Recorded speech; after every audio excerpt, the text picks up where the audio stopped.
Have you ever wondered how societal norms shape individuals, particularly men, into developing narcissistic tendencies?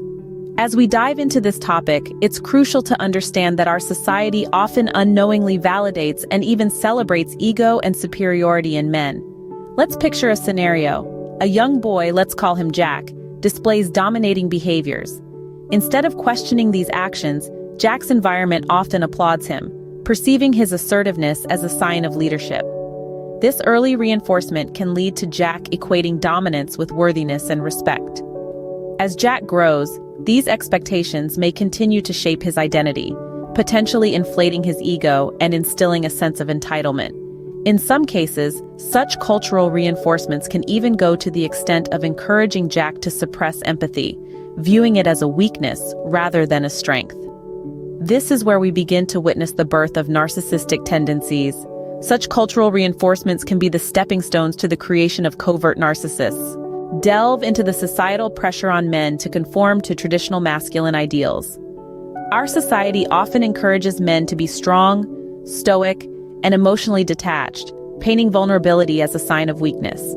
This pressure to maintain a rigid masculine facade can lead to emotional suppression, as men may feel compelled to hide their feelings rather than express them openly. Imagine a teenage boy, for instance. He's going through a tough time, but when he tries to express his feelings, he's met with criticism. He's told, "Boys don't cry," or "Man up." Over time, this boy learns to bottle up his emotions, to wear a mask of indifference. This emotional suppression can sometimes manifest as covert narcissistic behaviors, where self-worth is tied to external validation and emotional needs are met through manipulation and control. These societal expectations can inadvertently foster an environment that fuels covert narcissism. How does society's emphasis on physical appearance fuel narcissistic tendencies? Let's delve into this. You see, we live in a world where physical attractiveness is often equated with worth. This emphasis on superficial qualities can inadvertently contribute to narcissistic traits. Consider, for instance, a man who is constantly praised for his physical appearance. This external validation can lead to an inflated sense of self-importance, a key characteristic of narcissism. Over time, this man may start to believe that his worth is tied to his appearance, leading him to seek continuous admiration and validation. This need for constant affirmation can, in turn, manifest in narcissistic behaviors such as a lack of empathy, a sense of entitlement, and an exploitative nature. It's a cycle that is fed by societal norms, reinforcing the belief that physical attractiveness is paramount. These superficial societal norms can potentially feed into the development of narcissistic traits. Does society's emphasis on achievement as a measure of self-worth foster covert narcissism? It's a question worth pondering.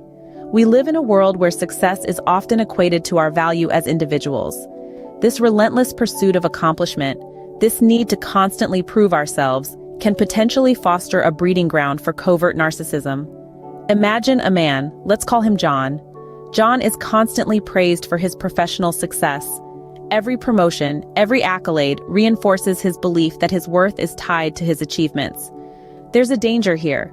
The constant validation and adulation can warp John's perception of self-worth, tying it solely to his accomplishments, and creating a sense of entitlement and superiority. This societal narrative, where achievement equals value, can inadvertently feed into the development of narcissistic tendencies. It can lead individuals to seek constant validation, to crave recognition, to equate achievement with self-worth. So let's question this narrative. Let's challenge this construct.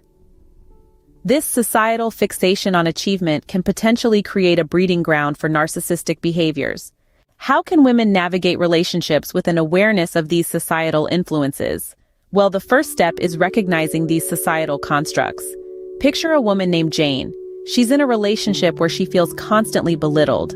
Jane now understands these behaviors are influenced by societal norms that breed covert narcissism.